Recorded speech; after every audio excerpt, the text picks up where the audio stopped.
estamos estudando o período do reino dividido até o exílio.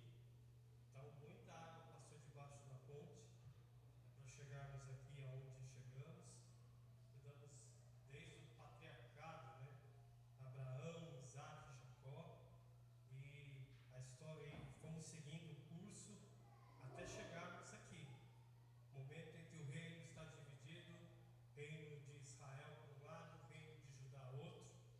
E basicamente na lição 5 vamos falar sobre Joás e Joiada. Só que a lição 5 tem extrema ligação com a lição 4. Não somente porque uma é após a outra, mas também porque na lição 4 foi até com o pastor Regis. Nós vimos, o Regis teve um treco, né?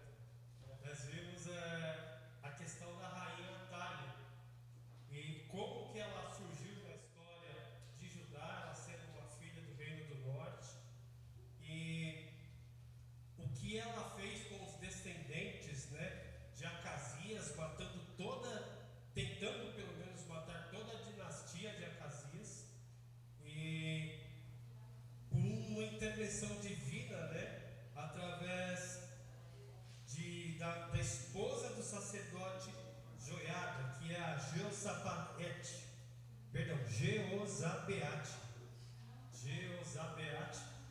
Deus usou a vida dessa mulher para quê?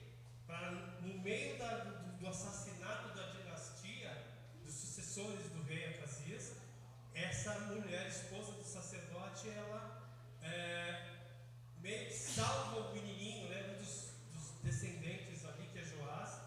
Ele fica ali durante 6 anos no templo, e sob proteção de Joiada, sob proteção de sua esposa Jeozabaete. E assim, a gente vê que aí tem toda aquela questão da Atália, né? Ela comandou ali o reinado do sul, levou o reinado do sul ao pecado, e o fim que ela teve, né? Através de general Jeú. Nessa lição 5 a gente vai continuar um pouco, mas um pouco sobre um outro prisma. Se na lição 4 a gente viu sobre as duas mulheres, né, que foi o confronto aí de Atália, a rainha que não temia Deus, e a Jeozabeate, que amava Deus. Aqui começa a lição 5, vai nos mostrar um pouco sobre a relação de Joiada como sacerdote e de Joás, né, o rei que ele ficou escondido 6 anos, depois assumiu um reinado muito novo e ficou sob a influência de Joiada. Mas para a gente começar, no versículo chave é o Salmo de Davi, Salmo 51, verso 10: Cria em mim, ó Deus, um coração puro, e renova dentro de mim um espírito inabalável. E o alvo da lição, ao estudarmos essa lição, nós iremos aprender como renovar e aprofundar a comunhão com Deus e render um culto aceitável. Tá bom? Esse é o nosso desafio para essa lição 5, para os próximos minutos. Na introdução, eu vou ler ela e fazer um pequeno comentário. O tabernáculo no deserto, o templo em Jerusalém e os cultos nele realizados eram audiovisuais, ou seja, mexia com a nossa visão e com a nossa audição, para entendermos como o homem pecador pode reatar relações com o Deus Santo. Foi essa a razão de Deus dar a Moisés e depois a Davi a planta detalhada para cada construção. Deus alertou Moisés: vê, pois, que tudo que faça segundo o modelo que te foi mostrado no monte. Ou seja, após ali os 10 mandamentos, Deus passa toda uma série de instruções, praticamente a partir do capítulo 25 até o final de Êxodo, é só instruções de como seria o culto e de como seria ali a construção do templo, do tabernáculo. O texto da revista cita Hebreus 8:5, esse capítulo 8 de Hebreus, versículo 5 do capítulo 8 de Hebreus, nos fala o seguinte: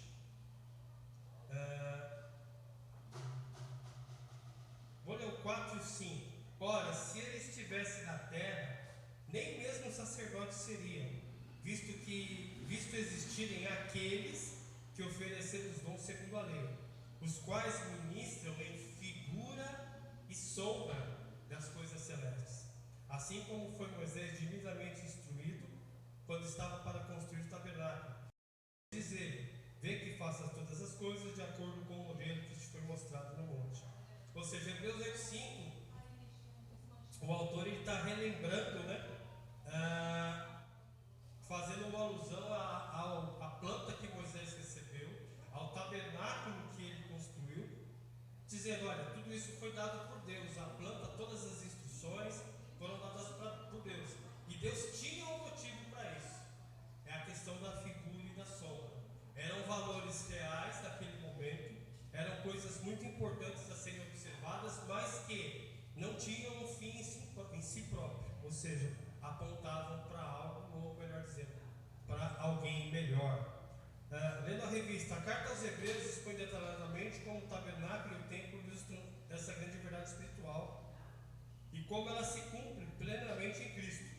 Por esse motivo, o abandono do templo e o descaso de Israel em relação ao templo e aos cultos e a profanação dele pela introdução de objetos de culto pagão trouxeram tanto castigo ao povo de Deus.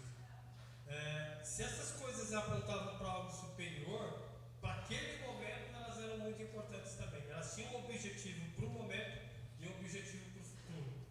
E o que acontece aqui, e o que vem acontecendo desde a divisão do reino, é um constante afastamento do povo de Deus do próprio Deus. Não que eles pegaram e incendiaram o templo, fecharam o templo e foram para outros templos. Em muitos casos, alguns abandonavam o culto a Deus e outros ainda faziam o culto a Deus e faziam culto às divindades, a Baal, a Asterote, a todas as outras divindades que ali foram incutidas dentro da realidade do povo por sucessivos reis maus. Primeiro em Israel e em Judá também aconteceu isso a partir de Jezabel.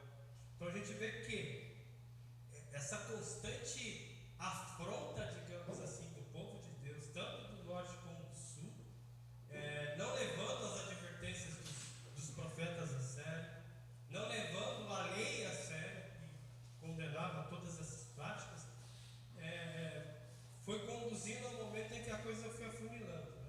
E aí, a partir da próxima lição, a gente já vai ver que as consequências e o juízo de Deus vieram sobre esse povo, ou sobre esses povos, né?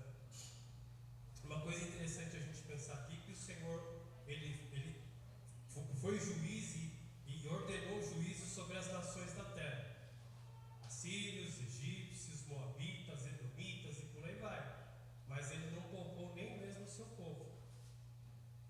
Usou de misericórdia muitas vezes, mas a misericórdia do Senhor não anulou a justiça dele. Houve um momento em que a coisa teve o Senhor teve que entrar com juízo.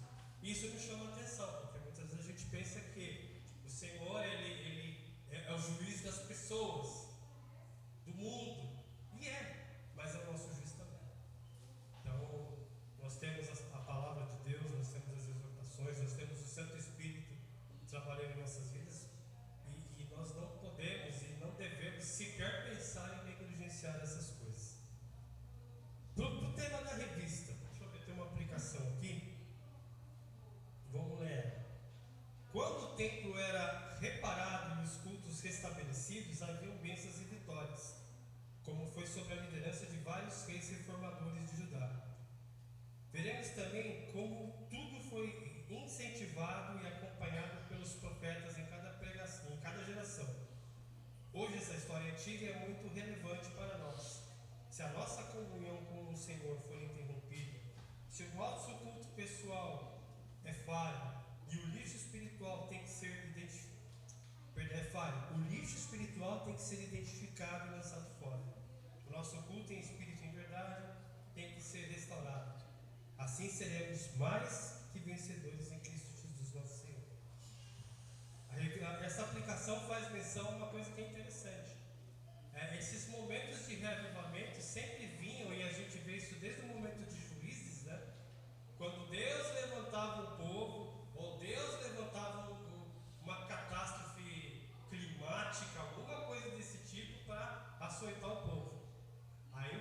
gemia debaixo do juízo de Deus, aí ele se voltava para Deus.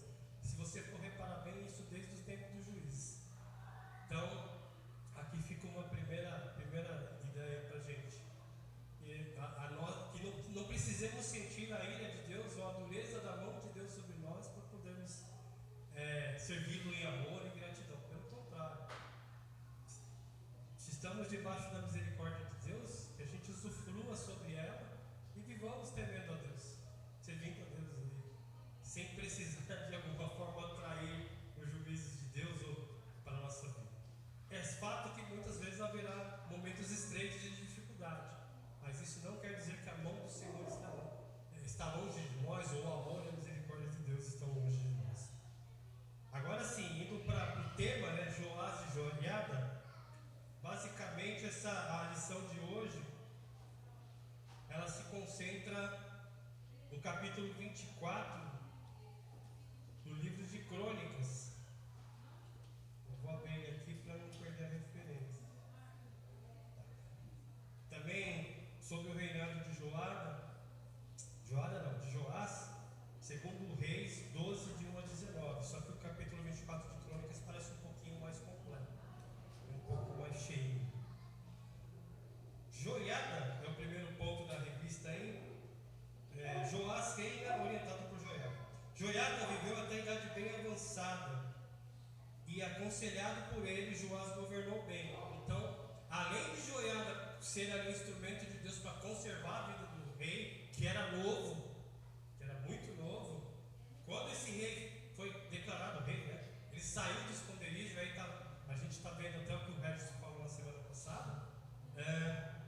Joiada não sumiu de cena, ele continuou sendo sacerdote e continuou sendo conselheiro do rei. O rei muito novo precisava de um mentor ali, de uma mentoria, Página 21. O templo do Senhor se achava em condições lamentáveis. É o texto de 2 Crônicas 24, 7. Por que ele se achava em condições lamentáveis? Porque a perversa Atalia e seus filhos arruinaram a casa de Deus e usaram todas as coisas sagradas da casa do Senhor no serviço dos balaíns. E aqui a gente vê a insanidade dessa rainha, Ela pegou, além de trazer todos os cultos profanos para dentro de Judá, dar continuidade ao que Jezabel havia feito, sua mãe, ela ainda pega as coisas da casa de Deus e usa de maneira profana no serviço aos balaíns, que tem a ver com o culto a Baal, aos sacerdotes de Baal. Então você percebe que não se bastasse o culto a Deus ter esfriado, houve ali uma corrupção de tudo que era usado nesse culto. E, seguindo a revista, a obra seria grande e dispendiosa. Como pagar os obreiros e os materiais? Quem faria os serviços? Então aqui começa sobre o governo de Joás, sobre a influência de Joiada. Eu sempre acabo comendo uma sílaba ali, Joiada. Sempre sobre a influência de Joiada. O que acontece aqui? Há uma reestruturação do templo e do culto. É o item 1 de 1 aí, os recursos para a obra. Atalia destruiu tudo, corrompeu tudo e agora tem que construir, fazer, montar tudo de novo. A partir do versículo 8 do capítulo 24, a gente vê o seguinte: deu o rei, que é Joás, ordem e fizeram um cofre e o puseram do lado de fora da porta da casa do Senhor. Publicou-se em Judá e em Jerusalém que trouxessem ao Senhor o imposto que Moisés, servo de Deus, havia posto sobre Israel no deserto. Então todos os príncipes e todo o povo se alegraram e trouxeram o imposto e o lançaram no cofre até acabar a obra. Quando o cofre era levado por intermédio dos levitas a uma comissão real, vendo-se que havia muito mais dinheiro, vinha o escrivão do rei e o comissário do sumo sacerdote e o esvaziavam-no, tomavam-no e o levavam de novo ao seu lugar. Assim fazia dia após dia e ajuntaram dinheiro em abundância. Ou seja, houve aqui um período de certo reavivamento debaixo do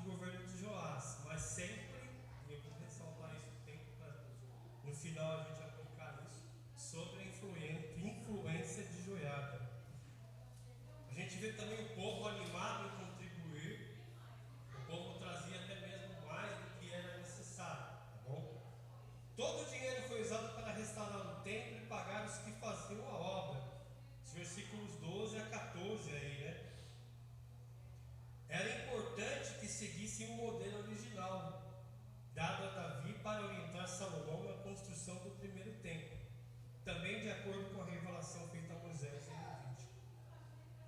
Se você olhar Levítico, eu estou lendo Levítico agora, eu leio um capítulo por dia. Então é um livro que basicamente ele fala de tudo, todos os tipos de ritos sacerdotais que deveriam haver ali no templo. E você vê bem ali a ideia de que o homem é impuro e Deus é santo. Por isso que tem toda aquela coleção de regras e regulamentos e ritos e modelos que apontam para a nossa impureza diante de um Deus santo. E como se chegar diante desse Deus santo? Precisava de fazer tudo aquilo. Mas de novo, lembrando Hebreus 8:5, tudo aquilo era figura e sombra para algo definitivo e verdadeiro que haveria depois. Ponto 2 de 1 aí, renovação, restauração e reforço. Joás renovou e reparou a casa do Senhor. Segundo Crônicas 24, 4 e 5. Selma, comentando sobre Crônicas, relembra que os verbos usados no texto original, termo hebraico, para renovar e reparar, são usados em outros contextos do Antigo Testamento, com aplicações diferentes. Por exemplo, daqui Salmo 51:10. Arrependido depois de seu grande pecado, Davi pediu restauração espiritual. Então, Davi pedindo restauração espiritual, o verbo restaurar é igual ao usado para usar-se na restauração do templo. E a princípio, para uma pessoa mais desatenta, o que tem a ver restauração? Construir uma igreja, construir um templo com restauração espiritual. A gente precisa lembrar que o templo ali era um símbolo da presença do próprio Deus no meio do povo. E quando você corrompe o templo, corrompe as coisas que eram utilizadas no culto ao próprio Deus, coisas essas e templos esses que foram dados, concebidos da mente do próprio Deus, você consegue perceber o tamanho da bobagem que o povo estava fazendo antes de Joá. O tamanho da afronta que isso significava a Deus. Se fosse um templo que Davi tirou da cabeça dele para construir, ok, mas não. Foi o próprio Deus que deu esse templo, as medidas, os padrões, as dimensões de como seria o templo. Os utensílios todos vinham desde o tempo de Moisés. Então vocês percebem o tamanho da bobagem, Ainda o autor da revista, ele cita Salmo 103, 4 e 5, e o mesmo termo é empregado, é usado pelos profetas sobre a restauração de Israel. Lamentações 5, 21 e Isaías 61, 4. Igualmente, eles repararam o templo usando o mesmo verbo que o Senhor encorajara a Josué 6, e que o rei Ezequias usou para incentivar os seus servos a serem fortes e corajosos. Naquele tempo, templo restaurado e funcionando de acordo com a vontade de Deus era sinônimo de vida espiritual em retomada, relação com Deus em retomada. Por quê? O povo estava dando atenção à lei, o povo estava dando atenção àquilo que havia sido dado a Moisés, o povo estava dando atenção àquilo que havia sido dado a Davi. Teoricamente estava deixando os barulhos de lado e olhando para Deus. Possivelmente havia muito trabalho, havia uma grande campanha, um grande movimento. Então, possivelmente o povo tinha deixado de olhar um pouco para as práticas de Atalia e de Jezabel e se voltado para Deus. Então, por isso que o autor da revista aqui, ele fala sobre uma revitalização do templo equivalente a um avivamento espiritual no meio do povo de Deus. Lembre-se de novo, tudo isso promovido por Joás, a conselho de Joiada. Desde quando Joiada ele salva Joás lá no capítulo que o Regis ensinou semana passada, você já vê que Joiada era um sacerdote, era um conselheiro, mas principalmente era um homem temente a Deus. Tem uma aplicação aqui no meio da página 21. A restauração do templo e dos cultos traz lições espirituais para a nossa vida. Nós também precisamos ser renovados, restaurados, conforme a imagem do Filho que nos salvou, conforme Efésios o restauramento do culto, o restauramento do templo, significava restauramento da vida espiritual do povo.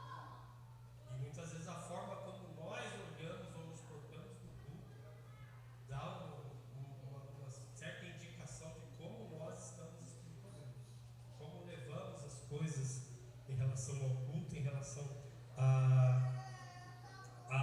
se portar muitas vezes dentro da casa de Deus, a gente percebe. Não para perceber na vida dos outros, mas perceba na sua própria vida. Como você leva as coisas nessa batida. Tá bom? Joás está reinando orientado por Joiada. Vocês têm alguma pergunta para fazer? Não só eu fico falando. Então, azar de vocês, eu vou falar até 5 minutos. Vocês não fazem perguntas, então vamos lá. A morte de Joiada e o declínio de Joás. Se Joás está sendo um rei bom, não é exatamente porque ele teve ali a consciência de fazer a vontade de Deus ou restaurar.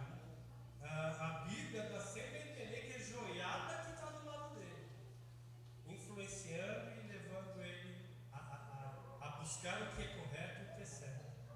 Depois a gente comenta mais sobre isso. No capítulo 24, versículo 2, olha o que a Bíblia testemunha, né? Isso. Era o nome de sua mãe Zíbia de Berseba, mãe de Joás. Fez Joás o que era reto perante o Senhor todos os dias do sacerdote Joiada. Tem um porém aqui.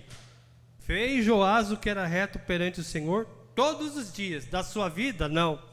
Todos os dias do sacerdote Joiada. Ou seja, enquanto Joiada estava vivo, Joás estava na linha. Quando Joiada morreu, é o que a revista preconiza aqui pra gente. A morte de Joiada e o declínio de Joás. E por consequência, o declínio do próprio reino de Judá. Joás fez o que era reto aos olhos do Senhor por todos os dias do sacerdote Joiada. A gente leu aqui, né? Que faleceu em idade avançada. Versículos 15 e 16 do capítulo 24. Vamos lá ver. Envelheceu Joiada e morreu farto de dias. Era de idade de 130 anos quando morreu. Então, se a gente levar em consideração que para essa época aqui, não tinha aquela coisa lá de Gênesis, lá do tempo de Noé, ele viver 130 anos nessa época era algo relevante, era algo importante. Não era para qualquer um viver 130 anos. Joiada viveu 130 anos. Sepultaram-lhe na cidade de Davi com os reis, porque tinha feito bem em Israel e para com Deus e a sua casa. Então você percebe que a Bíblia dá testemunho de Joiada como alguém que temia a Deus, que, digamos que foi recompensado por esse temor, ou seja, Deus zelou pela vida de Joiada como? Dando-lhe muitos dias, e ainda a honra de ter sido sepultado na cidade de Davi, ou Jerusalém, junto com os sacerdotes? Não, com os reis. Então você perceba que assim, a gente não pode mirar nessas coisas, e nem Joiada talvez mirasse nisso, quando eu morrer, escrever um testamento lá, eu quero ser enterrado com os reis, tá bom? Não, mas a gente percebe que o Senhor, ele como é que eu posso usar? Ele cuida daqueles que o temem, ele, na medida da sua bondade, ele favorece ou ele galardoa, né? E assim, a gente não deve mirar nessas coisas aqui, porque o nosso galardão é eterno. Mas assim, a vida de Joiada nos mostra que temer ao Senhor, fazer o que é reto, influenciar as pessoas a fazerem o que é reto, ou o que é o correto. E assim, que o Senhor cuida dele e cuida de nós. Não sei se eu vou ser enterrado numa cidade de reis, mas independente de onde eu for ser enterrado, ou independente de onde a gente vai ser enterrado, nós estaremos com o Rei dos Reis e no Senhor dos Senhores na eternidade. E de quebra ainda com Davi, de quebra ainda com Josias, de quebra ainda com alguns reis bons aí que pintaram na história de Israel. Tá bom? Não sei se eu fui muito claro nessa reflexão, nesse pedacinho aqui. Nosso prêmio não é aqui, nem o de Joiada era, mas o Senhor honrou a vida do seu servo, tá bom? Logo,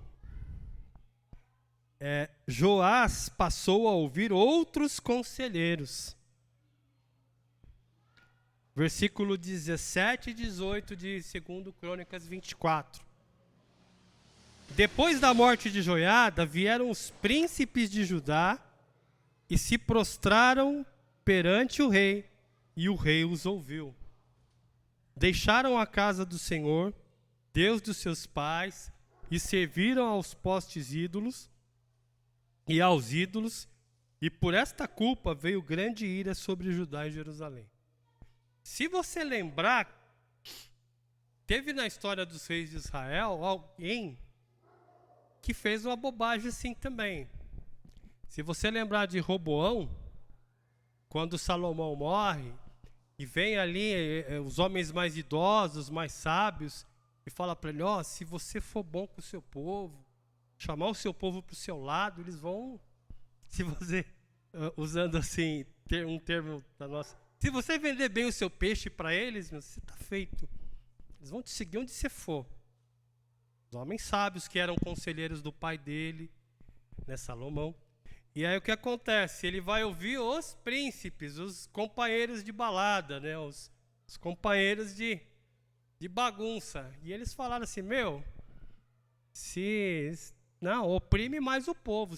Eu não me lembro o termo certo, o meu mindinho vai ser mais, fugiu a relação, se alguém tiver aí me lembra. O meu mindinho vai ser mais pesado do que a cintura do meu pai. Alguma coisa assim, ou seja, vocês me sustentarem, eu vou judiar mais de vocês do que meu pai judiou. Eu vou ser mais pesado nos impostos, nos tributos, na carga de trabalho que vocês vão prestar para mim do que meu pai foi. A ideia é essa. Agora a relação do mindinho com a cintura, está me falhando a memória aqui. Por quê? Roboão desprezou o conselho dos sábios, dos idosos, que de certa forma temiam a Deus e assessoravam Salomão, e ouviu os amigos. Esse padrão de erro se repete aqui com Joás. Por quê? Ele ouvia a Joiada, que era o sacerdote que viveu 130 anos e que temia a Deus. O povo estava indo bem, o seu governo estava indo bem, a vida espiritual do povo, digamos, estava sendo revitalizada, e agora que Joiada morre, Joás passa a ouvir outros conselheiros para a sua ruína. Apesar disso, o Senhor mandou profetas que o alertassem para que voltassem ao Senhor, mas não lhe deram ouvidos. É o versículo 19 de 2 Crônicas 24. Porém, o Senhor enviou profetas para os reconduzir. Esse reconduzir, nem passei pelo original aqui para ver, mas você reconduz o quê? Algo que estava sendo conduzido num trajeto e foi retirado para outro trajeto. Então você reconduz para lá de volta. Ou seja, Joás ouviu os príncipes ali, os seus amigos de balada, seus conselheiros, e eles saíram do caminho. Caminho que ele estava até então seguindo sob a orientação de Joiada. O que acontece aqui? Seguindo a revista, Zacarias, filho do sacerdote Joiada, foi um desses profetas. Olha só, Zacarias, que era filho de Joiada, além de sacerdote, foi profeta. Ele agiu ou foi usado como profeta. Deus o levantou para falar ao povo, no versículo 20 de 2 Crônicas 24. Olha o que ele fala, O Espírito de Deus se apoderou de Zacarias. Olha que forte. Para não falar tremendo, como alguns gostam de falar. Que forte. Aqui o Espírito Santo, ou o Espírito de Deus, numa forma pontual, vem de maneira poderosa sobre um sacerdote e o toma, ou se apodera dele. Olha, coisa maravilhosa. O Espírito de Deus se apoderou de Zacarias, filho do sacerdote Joiada, o qual se pôs diante do povo, em pé diante do povo, e lhes disse: assim diz Deus. Esse termo aqui, né? Quando surge essa frase, né? Assim diz o Senhor, ou assim diz Deus, ou assim está escrito, o negócio vai pegar. Por que transgredis os mandamentos do Senhor, de modo que não prosperais? Porque deixastes o Senhor, também Ele vos deixará. Ou seja, o Espírito de Deus se apodera de Zacarias, ou toma Zacarias, o filho de Joiada, que era sacerdote, agora como profeta, fala: olha, agora é por sua conta e risco. Como o pastor Walter falava, agora é por sua conta e risco. Se vira. E aí você dá até frio na espinha. Eu estou sentindo esse frio agora, de pensar que, de repente, o Senhor usa, não talvez um profeta, mas de repente uma mensagem, ou sei lá, alguma coisa, né, desse tipo, e fala: ó, você me deixou, agora eu vou te deixar.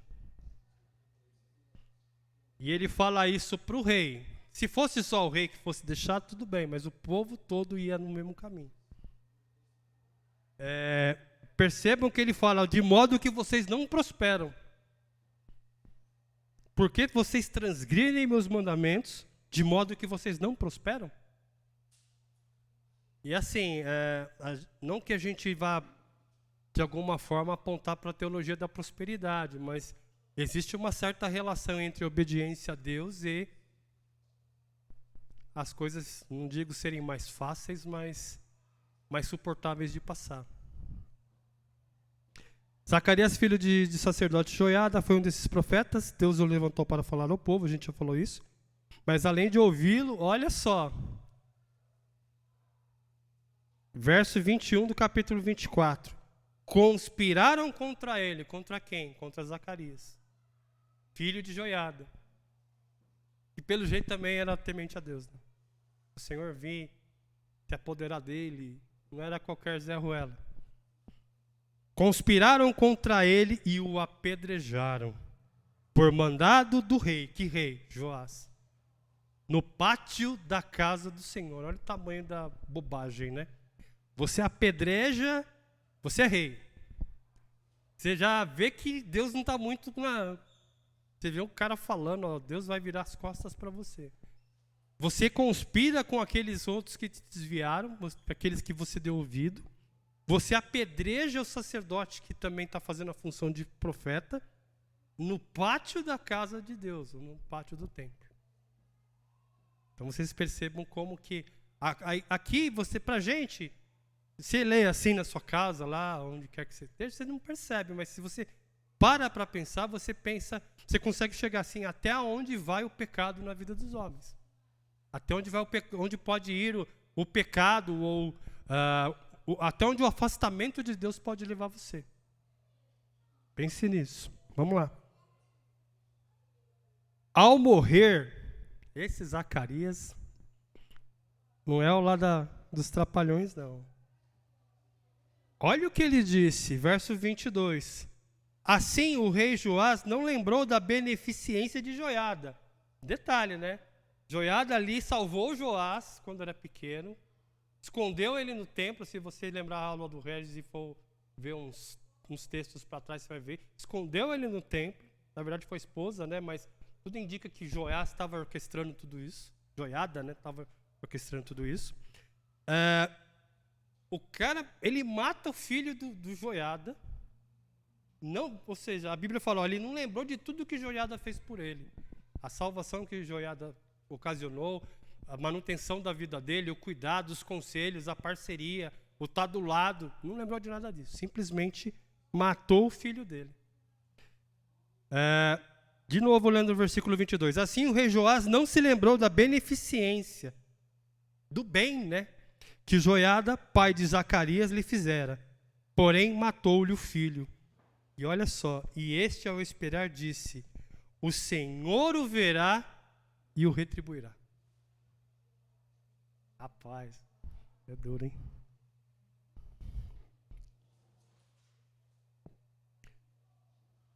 o Senhor viu e retribuiu, para a gente acelerar aqui. Página 22 da revista. 1 ano depois, o exército da Síria veio a Judá e a Jerusalém e destruiu dentre o povo os seus príncipes e enviou todo o seu despojo ao rei de Damasco. O exército era composto de poucos, o exército da Síria. Mesmo assim, venceu o exército de Joás, que era bem maior. Joás foi ferido na batalha e se recuperava quando os seus servos conspiraram contra ele e o mataram. A ingratidão de Joás para com Joiada chegou ao cúmulo quando matou Zacarias. Zacarias era filho de Joiada, tá bom? Era sacerdote, estava sendo profeta também. Foi tão marcante esse crime de Joás que o Senhor Jesus o citou ao condenar aos que perseguiram e o mataram, que mataram os profetas. Vamos lá para Lucas, que a revista foi feliz aqui, Lucas 11, 46 a 51. Séculos depois, o Senhor Jesus, ele usa essa questão, digamos, faz uma como é que fala? Lembra desse período aqui de Joás e Joiada? Lá no Novo Testamento. Mas ele respondeu, Jesus, né? Ai de vós também, intérpretes da lei, porque sobrecarregais os homens com fardos superiores às suas forças, mas vós mesmos nem com um dedo os tocai. Ai de vós, porque edificai os túmulos dos profetas que vossos pais assassinaram. Assim sois testemunhas e aprovais com cumplicidade as obras dos vossos pais, porque eles mataram os profetas, e vós lhe edificais os túmulos. Ou seja, no versículo 48 e 47, ai de vós, porque edificais os túmulos dos profetas, que vossos pais assassinaram. Então Jesus aqui, de uma certa forma, indiretamente, ele faz menção, não somente a esse caso, mas há outros casos em que, por exemplo, Jezabel, a própria Atalia, entre outros reis, mataram profetas do Senhor. Então vocês percebam que esse espírito, ou esse comportamento de Joás, o que aconteceu. E aqui eu tiro um pensamento para a gente, né? Porque, assim, Joás Deus foi bom com ele, salvou a vida dele, colocou um homem temente a Deus do lado dele, que o ajudou a governar, que, né, promoveu ali o bem para o povo. Digamos que o reino estava indo, né, não tinha guerras ou coisas muito pequenas e tal. E de repente esse homem que teme a Deus morre. Se você fosse esse rei Joás, o que passaria na sua cabeça? Vamos seguir o plano. Vamos continuar nessa batidinha aí que está tudo dando certo. Aquilo que Joiada falou está aqui, ó. Tudo aquilo que ele me ensinou, que ele passou, eu vou seguir. Mas o que Joás faz? Ele vai buscar conselho com outros príncipes, que eram perversos pelo jeito, né?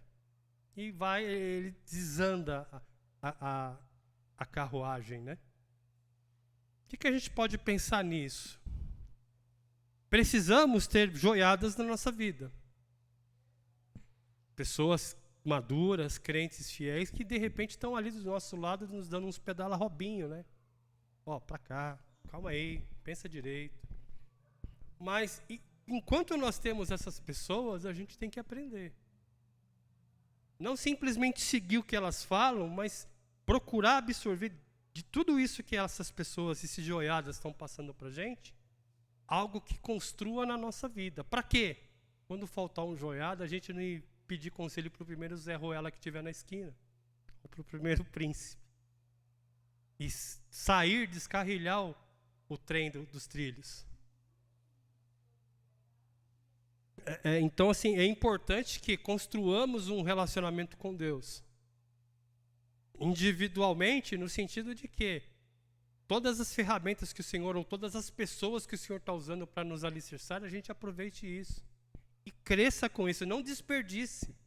A ponto de que quando nós precisarmos, a gente tem ali um alicerce forte, um alicerce seguro para, se precisar, até mesmo andarmos sozinhos. Não fazermos como Joás, né? Morreu joiada, negócio desanda. Tá bom? Conclusão. Joiada teve tudo para ser um grande rei, um grande servo de Deus. Foi protegido, estabelecido como rei, muito bem aconselhado por Joiada e usado para restaurar o templo e a vida espiritual do povo. Apesar disso, abandonou a Deus, que fora a causa principal dessas bênçãos todas, e acabou trazendo o povo de volta para a idolatria que havia abandonado. Joiada, com grande coragem e fidelidade, restaurou em Jerusalém os valores de Deus, que Deus ali queria. Assegurou que um descendente de Davi fosse preservado, e isso aqui é importante, né? Acho que o Regis deve ter falado isso aqui. Essa coisa como é que é o nome dela? Hã? Não, tem que falar sem olhar na revista. Jeozabeate. O que essa mulher fez é do mesmo nível que Miriam fez lá com Moisés. Entendeu? Aquela coisa assim das parteiras também na época de Moisés, que não mataram as recém-nascidas. Porque assim, a Thalia estava provocando ali um extermínio da descendência de Davi. E Joás foi o único que escapou por intermédio dessa Jeozabeate. Então vocês percebam que isso foi importante. Joás, ele era ali um descendente, o único descendente da linhagem de Davi vivo.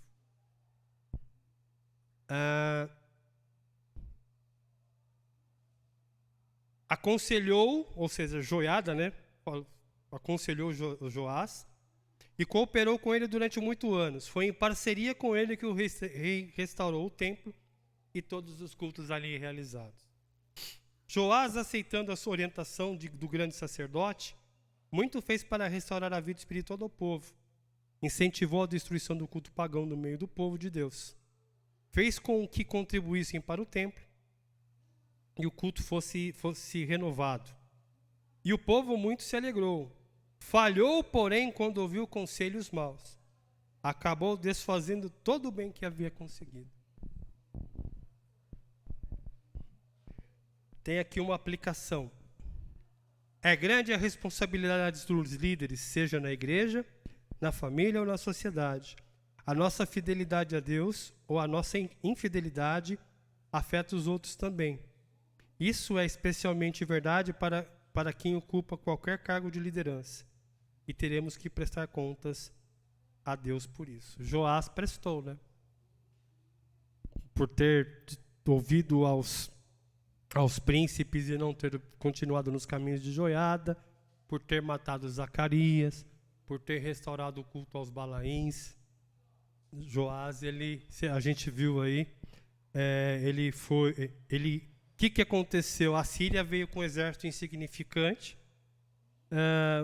destruiu o povo. Aqueles príncipes que haviam, né, aconselhado mal a Joás foram levados para cativo, como cativos, né?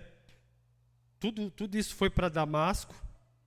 E assim, a gente vê que o que aconteceu muitas vezes com Israel, ou seja, Israel ser inferior numericamente, militarmente e por aí vai, aconteceu agora com a Síria. O exército de Judá era muito maior não, né? Era bem maior, mais poderoso, e mesmo assim, é aquilo que Deus falou para Joás, né? Ó, não vou estar mais com vocês. Quando Deus não está mais com o homem pode ter o recurso que tiver, o exército que tiver, o dinheiro que tiver.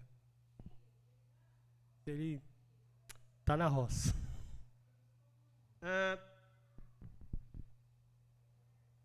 A gente está partindo para o finalzinho aí da página 22. O Deus aqui revelado, nessa história, né? A gente falou muito sobre Joás e sobre Joiada. Mas nessa história a gente vê o quê? Sobre Deus. Né? Que Ele é misericordioso e fiel. A misericórdia e a fidelidade do nosso Deus impressionam em toda a vida de Joás. E aí a gente já comentou sobre isso. O Senhor foi fiel à aliança com Davi. E aqui a gente vê que Deus é um Deus de aliança, digamos assim. Quando é com Abraão, ele sempre está lembrando de Abraão. Quando a aliança renovada em Davi, Deus mantém-se fiel a essa aliança também. Preservou um descendente dele para reinar em Judá. Providenciou um conselheiro fiel e sábio, a fim de que seus próprios propósitos para o povo fossem realizados. Antes de castigar Joá e o povo, mandou profetas. É o caso de Zacarias, que terminou apedrejado ali no templo, né? Para avisá-los do pecado, dando-lhes oportunidade de se arrependerem e consertarem a sua situação. A misericórdia de Deus na vida de Joás foi tremenda, né?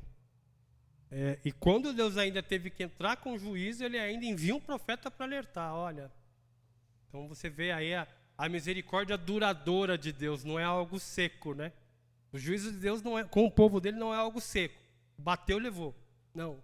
Deus manda profetas, Deus manda a sua palavra, Deus usa dos seus agentes, assim, digamos assim, para que o povo, dando oportunidade para o povo. Aí não deu, é juízo. Se Deus é misericordioso e fiel, também ele é justo. Quando Joás e os príncipes de Judá abandonaram o Senhor e rejeitaram os avisos dos profetas, foram derrotados por um exército pequeno, o exército da Síria. Quantas vitórias Deus já dera aos servos fiéis, até em número muito maiores do que eles, e Joás foi morto por traição. Quando Atalia foi morta, né? Quando Atalia foi morta, o que ela falou ali para Geu, né? Quando Geu foi coroado rei, né? Ela ficou gritando lá, traição, traição, né? Mas quem tinha montado todo um esquema ali para acabar com a descendência de Davi foi ela. Quem ela ia colocar no lugar dela, sabe-se lá Deus quem ia, né? Mas ela governou 6 anos. Joás, ele é poupado e agora ele morre do mesmo jeito, digamos assim, vítima de uma conspiração. Ele conspirou contra Zacarias, o profeta, filho de Joiada, e ele morre da mesma forma, via conspiração. Estamos gratos pela salvação de Deus nos deu em Cristo? Lembramos de sua proteção e bênçãos nas crises de nossa vida? É uma pergunta meio feijão com arroz, mas quando o bicho aperta, muitas vezes a gente esquece, né? Esquece das misericórdias de Deus, o quanto ele foi bom, ou o quanto ele é bom. Seremos fiéis até o fim, venha o que vier? Como líderes, desempenhamos a nossa função de olho na palavra de Deus e somos bênçãos para o seu povo? Resumindo, precisamos ser igual a Joiada. Sermos bênção para o nosso povo, ou para onde quer que nós estejamos, influenciando as pessoas para o bem, para buscar a Deus. O propósito do templo e do culto era criar e manter um bom relacionamento do homem com seu Criador. Em termos do Novo Testamento, o propósito é que, por meio de Jesus, o nosso relacionamento com Deus seja criado e mantido. Se por qualquer motivo a nossa comunhão com Ele se corrompe, temos que tirar os objetos e as atitudes pagãs da nossa vida. Temos que restaurar o nosso templo e o culto. Devemos ouvir conselheiros sábios e fidedignos. Jesus prometeu que nos seria enviado o conselheiro, o Espírito Santo, para nos fazer lembrar dos seus ensinos. João 14, 26. Ouçamos a Ele. Lembremos-nos de que, se confessarmos nossos pecados, Ele é fiel e justo para nos perdoar os pecados e nos purificar de toda injustiça. 1 João 1,9. Quando somos restaurados, temos a alegria do Senhor, servimos de bênção a outros e gozamos da vitória nas lutas espirituais. Falta 3 minutos. Vocês conseguem vislumbrar algo marcante entre Davi e Joás? Algo assim, se de repente diferencie os dois, vai. Ambos foram reis, ambos são da mesma linhagem, né? Na verdade, o Davi é o primeiro ali da linhagem. Ambos viram Deus agir nas suas vidas, talvez Davi com uma proporção maior. E ambos pecaram. Concorda que ambos pecaram? Eu não preciso nem citar por que Davi pecou, né? Vocês devem se lembrar. Qual que é a diferença de Davi e Joás? O que mais?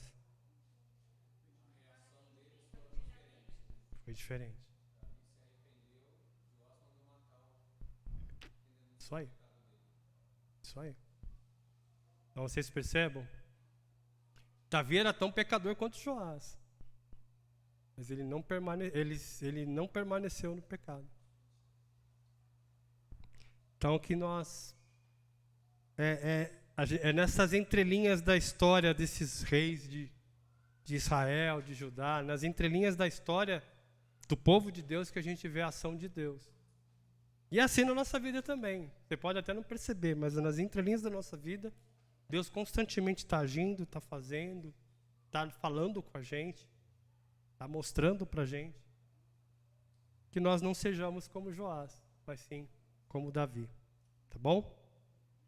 Semana que vem, aí o negócio começa a ferver, né? Porque vai falar sobre o reino do norte, que é o reino de Israel. Ele é o primeiro a ir ao cativeiro. Ou seja, a misericórdia de Deus agora, ela dá lugar ao juízo. Não que Deus deixou de ser misericordioso, Ele continua sendo misericordioso, mas agora o Senhor entra com o seu juízo. E não quer dizer também que quando Deus estava sendo misericordioso, Ele estava sendo injusto. Tá? Que Deus nos abençoe. Temos café lá no fundo.